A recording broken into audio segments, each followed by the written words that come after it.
ప్రపంచం ఎంతో డెవలప్ అవుతూ ఉంది. ఎక్కడెక్కడికో పరుగులు తీస్తూ ఉంది. అంతా అప్‌డేటెడ్ అయిపోయింది. ఫోన్స్ వాడుతున్నారు, ల్యాప్‌టాప్స్ వాడుతూ ఉన్నారు. అలాగే ప్రతి పేద ఇంట్లో ఉన్న చిన్నారుల్ని గూడా చదివించుకొని మంచి విద్యావంతులుగా తీర్చిదిద్దుతూ ఉన్నారు. పెద్ద పెద్ద ఉద్యోగాలు చేస్తూ ఉన్నారు. అంటే ఒకప్పుడు ఉన్నత కుటుంబంలో ఉన్న పిల్లలు మాత్రమే చదువుకొని ఎక్కడెక్కడో స్థిరపడేవాళ్ళు. బట్ ఇప్పుడు చిన్న చిన్న కూలి పని చేసినా గూడా తమ పిల్లల్ని చక్కగా చదివించుకుంటూ ఉన్నారు. మరి ఆర్థికంగా చాలా చక్కటి డెవలప్‌మెంట్ అయితే వచ్చింది ప్రపంచంలోని. ఇంకా కొన్ని చోట్ల తినడానికి తిండి లేని కుటుంబాలు గూడా ఉన్నప్పటికీ గూడా ప్రతి ఒక్కరికి ఏదో ఒక జీవన భృతి అనేదైతే మాత్రము ఉంది అనేదైతే కనిపిస్తోంది. సో, ఇంకా డెవలప్ అవ్వాల్సిన అవసరం అయితే ఉంది. అయినప్పటికీ ఇంత డెవలప్ అవుతున్నా గూడా ఇంకా మారుమూల ప్రాంతాల్లోనో, పట్టణాల మధ్యన కూడాను ఆచారాలు, కట్టుబాట్లు అలాగే గుప్త నిధులున్నాయంటూ గూడా ఇళ్లల్లో మధ్యలోనే తవ్వి రకరకాల పూజలు చేస్తున్న వాళ్ళు ఇంకా ఇప్పటికీ గూడా ఈ సొసైటీలో ఉన్నారు అనంటే చాలా ఆశ్చర్యంగా అనిపిస్తూ ఉంది. ఎందుకంటే ఒక్కసారి అడ్డగోలుగా ఉన్న పనంగా డబ్బులు రావాలి, కష్టపడకూడదు అని జెప్పేసి ఈ నిధుల కోసం వేట మాత్రము ఎక్కడ గూడా ఆగడం లేదు. అనేక మంది అడవుల్లో గూడా నిధులున్నాయని, లేదా పాత పురాతన ఆలయాల దగ్గర నిధులున్నాయని, లేదా తాముంటున్న సొంత ఇంటి కిందనే నిధులున్నాయని, ఎవడో ఒకడొచ్చి చెప్తే వీళ్ళు మొత్తం అదంతా తవ్వేసేసి పిల్లల్ని బలివ్వడము, పెద్దవాళ్ళని బలివ్వడము, స్త్రీలని బలివ్వడము, ఇలాంటి బలులు పశువుల్ని వాటిని గూడా బలివ్వడము, ఇట్లాంటివి ఇంకా గూడా కొనసాగుతూ ఉన్నాయి.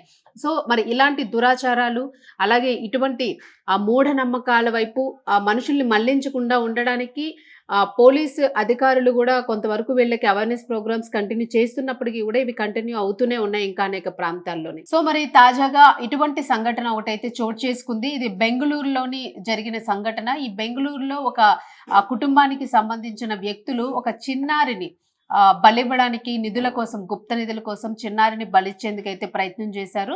మరి వీళ్ళు ఇలా చేస్తున్నారు లోపల ఎన్నో రోజులుగా గూడా వీళ్ళు లోపల ఒక రకమైన క్షుద్ర పూజలు వంటివి చేస్తూ ఉన్నారు అని జెప్పేసి వీరి మీద అనుమానం రావడంతోని కొందరు అక్కడ పసిగట్టారు. వాళ్ళు చేస్తున్న తంతునంతా గూడా కొద్ది రోజులుగా చూస్తూ ఉన్నారు.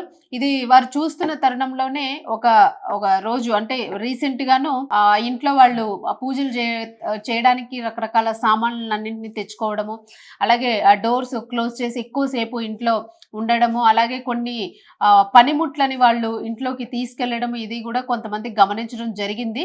ఇట్లా గమనించిన నేపథ్యంలోనే ఇంట్లో ఏదో ఒక తంతు జరుగుతోంది అని చెప్పి డౌట్ రావడంతో వాళ్ళక్కడ పసిగట్టడం జరిగింది. సో, వీళ్ళు ఏదైతే అనుకున్నారో అదే జరిగిందక్కడ. ఆ ఇంట్లో మొత్తం తలుపులన్నీ గూడా బిగించుకొని లోపల ఒక పెద్ద గొయ్యినైతే తీసి పూజలకంతా రెడీ చేసుకొని ఒక చిన్నారిని ఏడాదిన్నర వయసున్న చిన్నారిని బలివ్వడానికైతే సిద్ధం చేసుకొని పూజకు రెడీగా ఉన్నారు. మరి ఇలాంటి టైంలోనే వీరు జరగబోయే సంఘటననైతే గుర్తించి స్థానికంగా ఉన్న పోలీసులకైతే సమాచారాన్ని అందించడం జరిగింది. ఇక్కడ ఇంట్లో ఏదో జరుగుతూ ఉంది.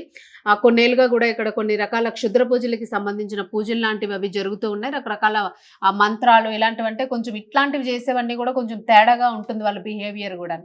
సో, ఇలాంటివన్నీ జరుగుతూ ఉన్నాయన్నట్టుగా మాకు అనుమానం వస్తుంది. ఇప్పుడు గూడా ప్రస్తుతము ఏదో జరగకూడనిది జరగబోతోంది అని జెప్పేసి వీళ్ళు ఇన్ఫర్మేషన్ ఇవ్వడం జరిగింది. వెంటనే పోలీసులు కూడా ఉన్నపనంగా అప్రమత్తమయ్యారు. అప్రమత్తమయ్యి ప్రాంతానికైతే చేరుకోవడం జరిగింది. మరి ఈ సంఘటన కర్ణాటకలోని బెంగుళూరు రూరల్ జిల్లాలోనైతే ఈ ఘటన చోటు చేసుకుంది. సో, ఆల్మోస్ట్ రూరల్ అనంటే మధ్యస్థంగా ఉన్న ప్రదేశం. అటు పట్టణం గాదు, ఇటు పూర్తిగా పల్లెటూరు గూడా గాదు. అటువంటి ప్రాంతంలోనైతే ఈ సంఘటన చోటు చేసుకుంది.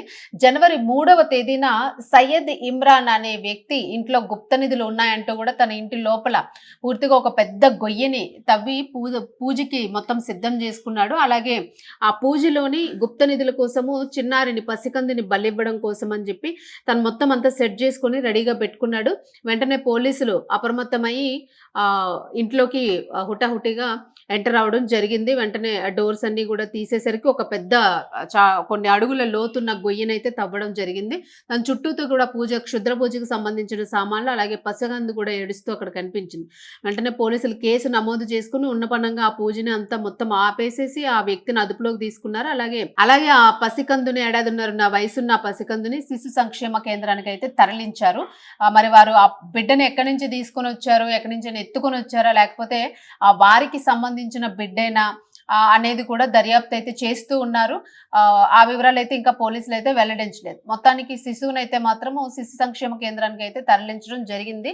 ఎందుకంటే అక్కడ కుటుంబ సభ్యులను కూడా ఎంక్వైరీ చేస్తూ ఉన్నారు. వాళ్ళకి సంబంధించిన బిడ్డనా లేకపోతే ఇంకా ఎవరికి సంబంధించిన బిడ్డ ఏంటి అనే వివరాలైతే సేకరిస్తూ ఉన్నారు. అలాగే గతంలో ఇటువంటివేమైనా జరిగినియా? ఇదే ఫస్ట్ టైమా వీళ్ళు ఇట్లా జేయడము అని వివరాలు గూడా సేకరిస్తూ ఉన్నారు. అలాగే వాళ్ళ మానసిక పరిస్థితిని గూడా వీళ్ళు అంచనా వేసుకునే ప్రయత్నం చేస్తూ ఉన్నారు. మానసిక నిపుణుల్ని గూడా ఈ కేసులోనే సంప్రదించడం జరిగింది. సో, మరి చూస్తున్నాము ఇటువంటివన్నీ గూడా ఇంకా గుప్త నిధులున్నాయంటూ గూడా అడవుల్లో తిరుగుతూ ఉంటారు. ఎక్కడెక్కడ ఆలయాల్ని ధ్వంసం చేస్తూ ఉంటారు. తాము ఉన్న ఇంటిలోనే వాళ్ళకేదో దేవుడు కల్లోకొచ్చాడు, గుప్త నిధులున్నాయని నాకు జెప్పాడని చిత్ర విచిత్రంగా వింతగా బిహేవ్ చేస్తూ ఉంటారు. ఇటువంటి బిహేవియర్స్ అన్నీ గూడా ఇలాగ గుప్త నిధులు దొరికే ఛాన్స్ ఉండదు సరికదా! ఇటువంటి చిన్నారుల్ని బలి తీసుకోవడము, లేదా మహిళల్ని గూడా ఇటువంటి వాటిల్లో బలి తీసుకోవడం అనేది గూడా జరుగుతుంది. చాలా చోట్ల మనం చూస్తూ ఉన్నాము. సో, ఇటువంటివి ఖచ్చితంగా వీటిపైన అవేర్‌నెస్ రావాలి. కష్టపడి బ్రతికితేనే జీవనాధారము ఒక రూపాయి అనేది వస్తుంది. ఇలాంటి గుప్త నిధులు దొరకడం అనేది ఇప్పుడు ఈ కాలంలో ఇంపాసిబుల్. ఒకవేళ అది దొరికినప్పటికీ గూడా వాటిని ప్రభుత్వము తన ఆధీనంలోకి తీసేసుకుంటుంది.